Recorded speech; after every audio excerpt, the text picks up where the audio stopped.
This video is made possible by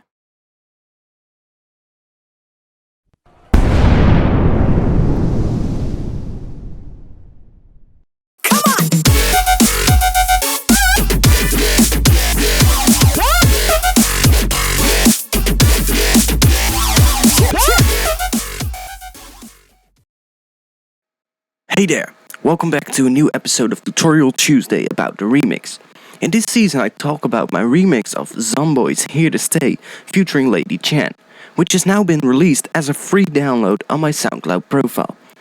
To go there and download the track, click the link in the description box below this video. Last week I showed you the middle part of the drop, that's this part, and today I would start showing this part of the drop. I don't want to go too much into detail about this because the whole process of making this drop was actually pretty much the same as with this part of the drop, which I've already talked about. I do want to show you it for just really fast, so I'm gonna play it to you. I'll play this part of the last week's video and then it will go into this part, and I will, show you around a little bit before I go on to the next part. Yeah, let's get started.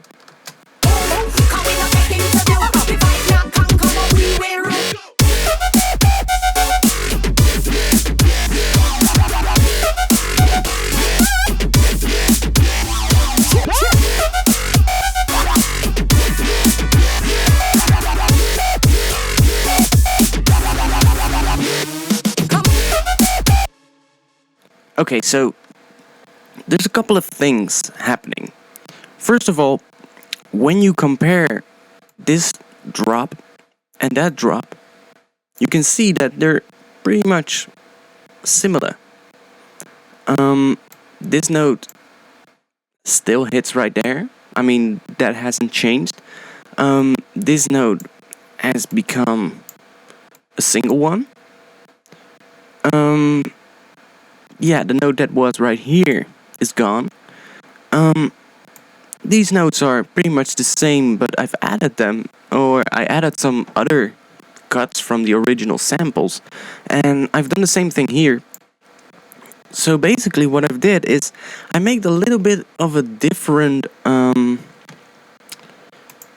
let's see, how do I say that? I've made a little bit of a different progression, a little bit of a different sequence within this drop section. So this part is actually about the same, and the only thing where it changed a little bit is right at the end here, but for the rest I just used everything the same as within this part. I just rearranged a couple of the hits. You can see that right here I've made a little change, you see. This part sounded like this, and I made it sound like this in the second part of the drop, which is just a tiny bit different, but it gives the second part of the drop a little bit more variation in terms of the first part, and I've basically done that for the entire drop. So this is the drop on its own, and I'm talking about the second part of the drop, just so you can hear how it sounds without anything added to it.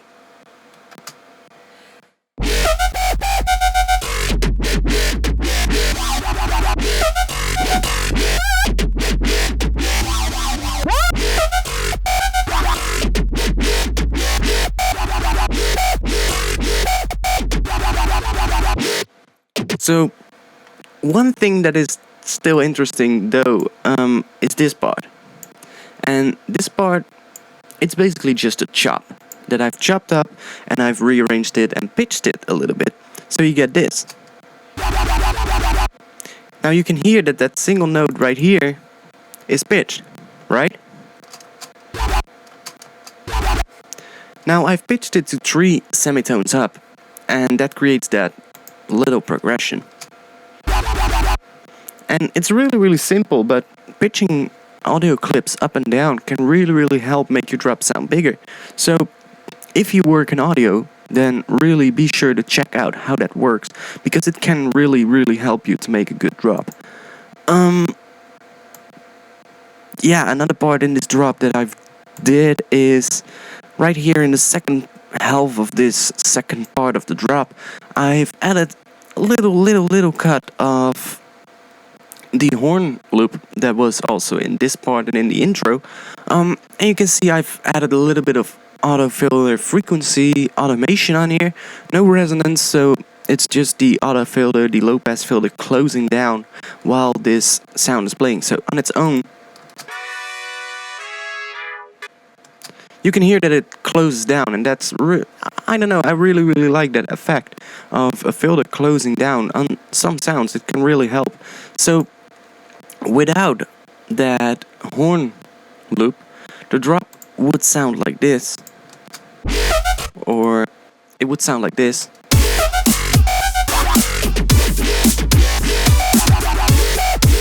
See? And then I add that horn section.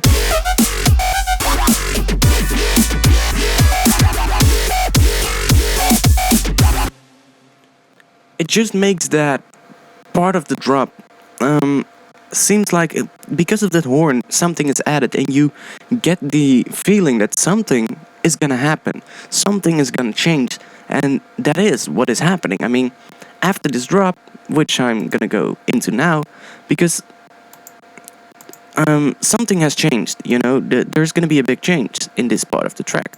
So that little part of the horn loop actually leads you into this part of the track, even though it's not right here. I mean, normally a lead-in would be like here, but that part of the horn loop just shows that up until here it's the drop, and then here it's basically the ending part of the drop, and then right here the next part starts. So let's talk about that next part. It's basically just a breakdown section that leads you into another build-up section, which then leads you into the second drop. So let's see. I'm gonna play this part and see if you wait. So yeah, I'm gonna play this next part now and see if I want to talk about it or not. Maybe I don't think it's really that much of a difference, but I think I can tell you a couple of things about it. So let's drag this to there. I'm gonna play this last half of the second part of the first drop, and that will lead you into the next part, and I'll show you that now and do a little bit of a talking about it afterwards. There we go.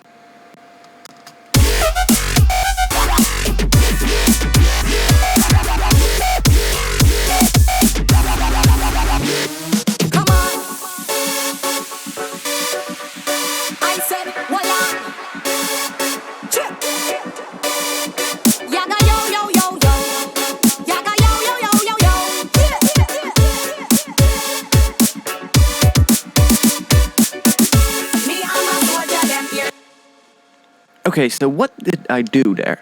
Well, basically what I do, or what I did actually, is I took the same kind of feeling as within this part of the intro, or I actually used this part.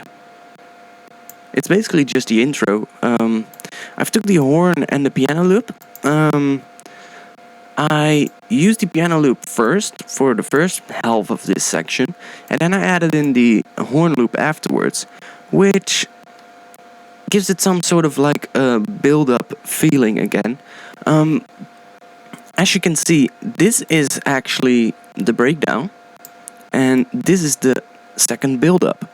So the horns are only playing during the second build-up, and it's basically not really that much of a difference from this part of the track, just that it's a little bit different, you know? It's not exactly the same, because that would really make your track sound repetitive, and you don't want your track to sound repetitive. So to fight that, I took out the drums of this part because I really wanted that breakdown kind of feeling, and to enhance that breakdown feeling, I of course have the downlifter sample right at the start of this breakdown. it starts together with the piano loop, which goes on and on even during the build-up section. In the second half of the breakdown section, now, this is the breakdown section. So the second half of the breakdown section, the drums kick in. But I did add one more snare in front of it, because that snare really helps to, lead you into the next part where the drums kick in. So without this snare, this part of the breakdown would sound like this, and I think the drums come in a little bit too abrupt.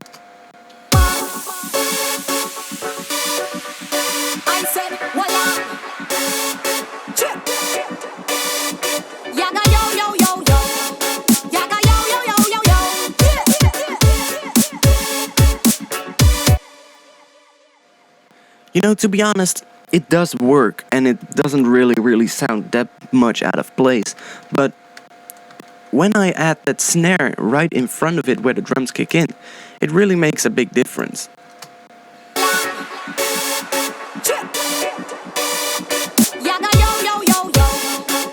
I don't know, it leads you into this next part, and yeah, that basically just all builds up a little bit. More instruments are added towards the part where the build-up starts.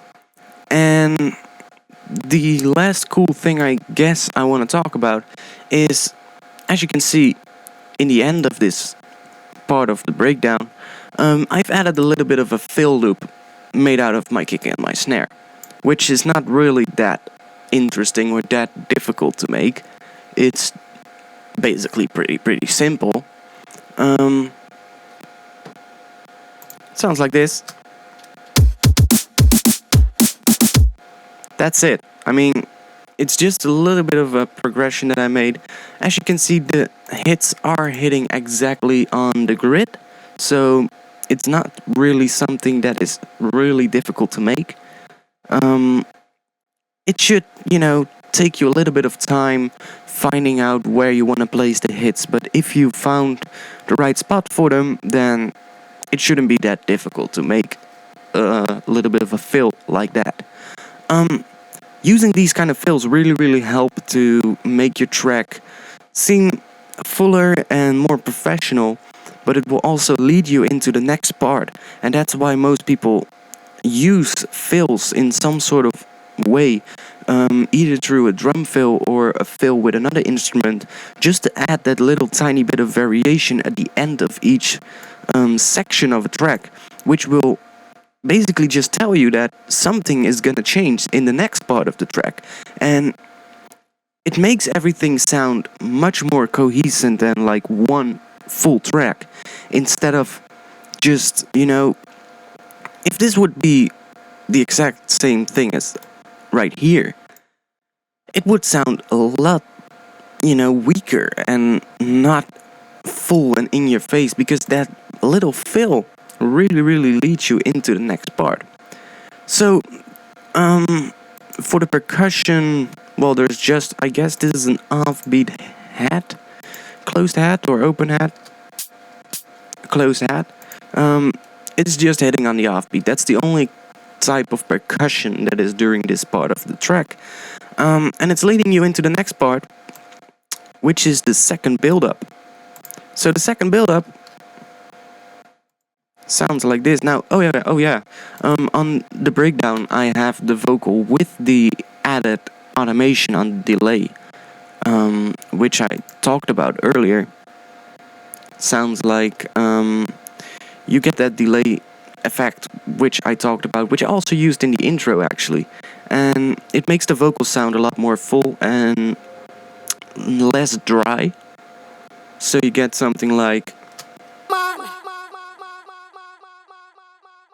I said, voila.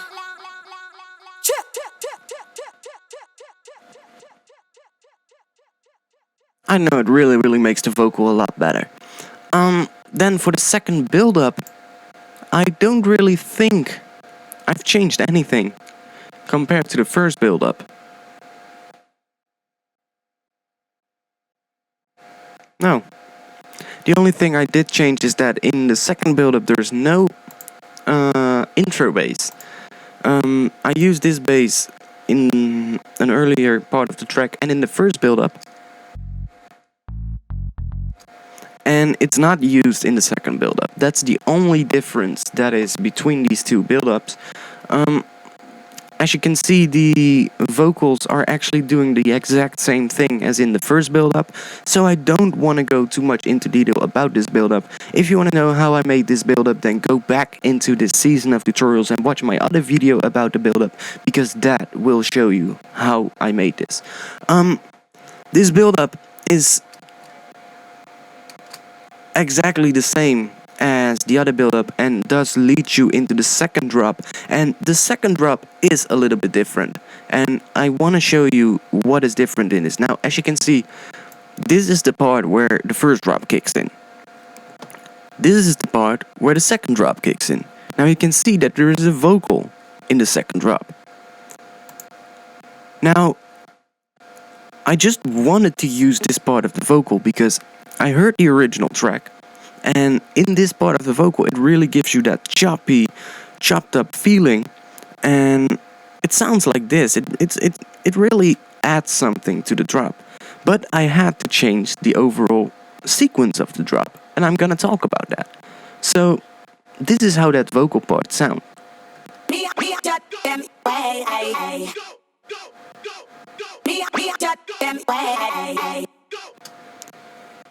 Now you can really hear that Zomboy chopped up this part of the vocal and rearranged the hits to create something really unique and original. Now, this is basically, and I can tell you that Zomboy basically used the exact same technique for this type of vocal that I'm using in making the drop sections. I'm cutting up the bass sounds and rearranging them to make an original sounding bass line. Now he basically did the same thing. He had this a cappella that was sang by Lady Chan, and he chopped it up and rearranged the hits to make this part of the vocal.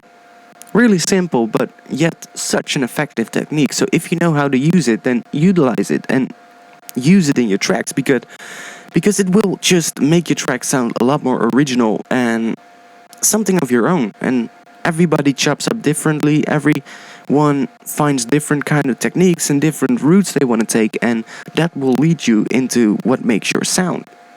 So for this part of the drop, I'm gonna play it for you now, and you will instantly hear that it's different from the first drop.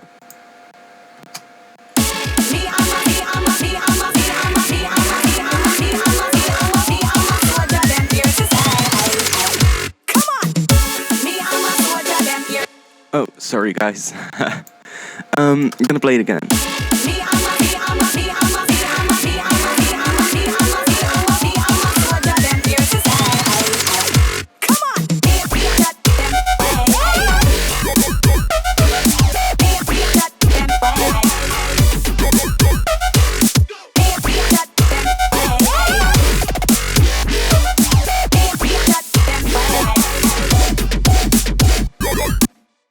So, what did I do? Well, I had this part of the vocal to begin with, and I really wanted to use that part of the vocal in the start section of this second drop. So, I basically built the entire bass part of this drop around that vocal clip. I'm not gonna talk about the drums in this part of the track because they are exactly the same as within this part of the track, so you don't have to look at that. So I showed you the vocal, and the bass line is actually built around that. So I wanna show you how the drop sounds without anything else.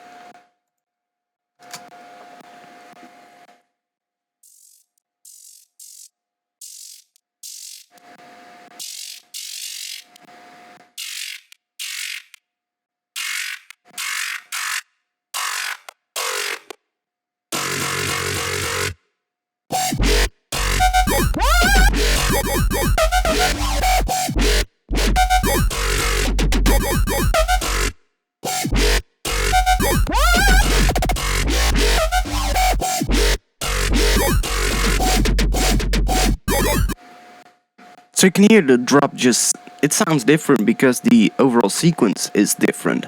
I've rearranged the hits in a different order, which gives a totally different feeling to the drop. I mean, to compare, this is how the first drop sounds when I just start on the start of the drop. And this is the second one. You can hear that the overall sound of the drop is the same, but the order is different, and thus it creates a totally different vibe to this part of the drop. Now, to show you how these bass sounds and the vocal actually work together, when I solo both the vocal and the bass drop, you're gonna get this.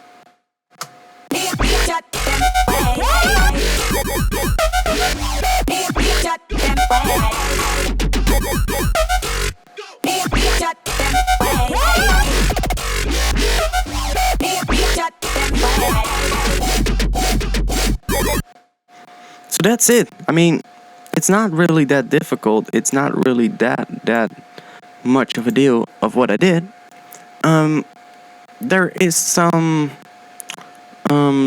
stuff going on. I added one more sound to this that I haven't used earlier in the track. I've called it the high screech. It sounds like this. And I basically took out the hit right here that I made myself. It's coming from the patch that I made myself. And I replaced it with this hit. It's that simple, and that's the only thing I did. Made a little bit of a change in terms of what sounds are used where, rearranged some things, and that's just the only thing I did. I mean, I can tell you that it's really hard to make stuff like this, but it's really not. I mean, if you have the separate sounds, then it's really, it shouldn't be that hard to create something like this. The hardest part of creating sounds like this and drops like this is making the actual sounds. Now, for me, these sounds were already available from the remix pack, and I only had to make this sound. But if I would make tracks for myself, I would actually be using the same technique, making these sounds first, exporting them to audio files, and then being able to chop them up and rearrange them to create the drop that I finally am really happy with. So that's just a way how you need to think and look about making drops. It can really be a difficult thing, but if you spend enough time on it, then it will become a good drop eventually. Yeah, this leads you into the next part, which is sort of like a breakdown in the middle of the drop. I wanted to do it a little bit different from the first part. You can see right here, it's a pretty full drop. There's a lot of stuff going on actually during this part, and I made it a little bit less busy during this part of the drop. As you can see, the drums are much more easy. There's no snare in this part of the drop, which is because I wanted it to be sort of like a second or even a third build-up, actually, because it's basically just a build-up in the middle of the drop to make things sound different from the first drop. And this second part of the drop is actually, again, exactly the same as this part of the first drop. So these two parts are exactly the same, but this part is different from this part. So I wanted to make this part, or I wanted to make this part different from that part, if that makes sense.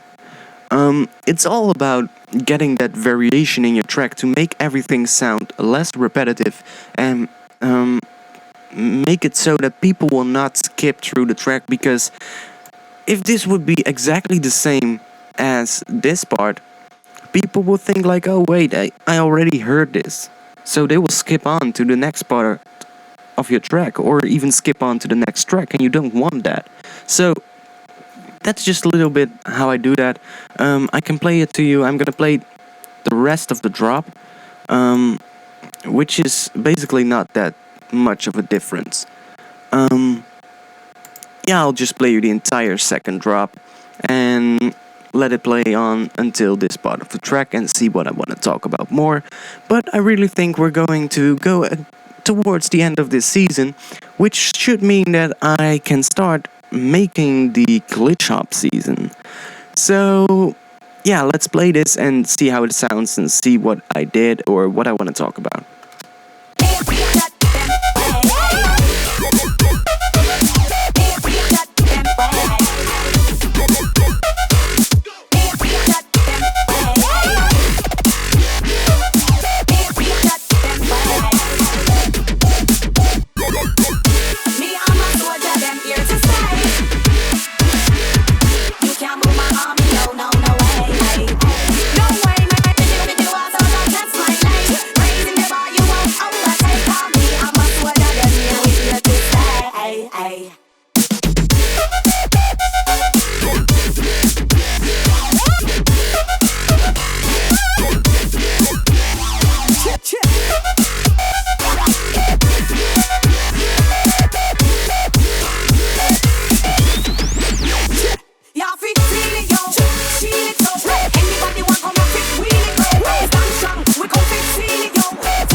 Okay, so that being said or being played, I don't really think I want to go too much into detail about this last part, because the only thing I did is I basically just took the exact same, same setup as within the intro.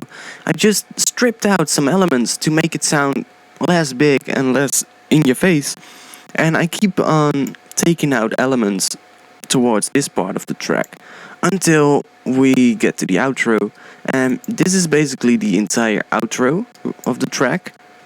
And the only thing I think I did that is worth talking about is on the vocal. You can see there's no automation. First of all, this is the part of the vocal when the outro starts. Feel it, yo, feel it, so anybody want come your feet, wheel it, bro, how is done? And in the second part of the outro, that is actually taken out and replaced with this. Yeah, Zomboy. Which is just the part that I also used in the intro and in the build-ups. And the only thing I did is I took away the automation on the delay, and I only added the automation on the last hit of that vocal. Now, the fact that this actually becomes a lot less busy than this helps to sort of break down the track and fade it out towards total silence, which is the end of the track. Now, I needed one way to start or to end this track, so what I did is on the kick I've added a little bit of an automation on the filter cutoff, so the low pass filter on the kick is actually being brought down. It's closed a little bit towards the intro, not towards the end of the track. Not that much though. It's only going down from 20k to 8k. So that's it's a little bit, but it's not that much of a difference. It just helps to make everything a little bit more fluid and fade out towards the end of the track. And I needed to find a way how to really properly end this, and I found that using that automation on the last part of the vocal, it helped. This is the outro, and listen to that last vocal and to what I did with the delay to end this track.